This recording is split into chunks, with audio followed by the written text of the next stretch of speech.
కొణిదెల పవన్ కళ్యాణ్ అనే నేను శాసనసభ సభ్యుడిగా ఎన్నికైనందున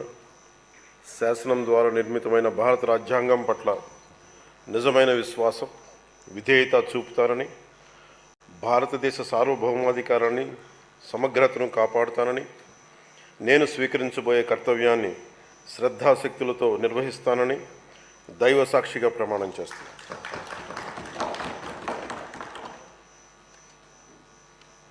కొణిదెల పవన్ కళ్యాణ్ అనే నేను ఆంధ్రప్రదేశ్ శాసనసభ సభ్యుడైన కొణిదెల పవన్ కళ్యాణ్ అనే నేను సభా నియమాలకు కట్టుబడి ఉంటానని, వాటిని అనుసరిస్తానని, సభా మర్యాదలను పాటిస్తానని, సాంప్రదాయ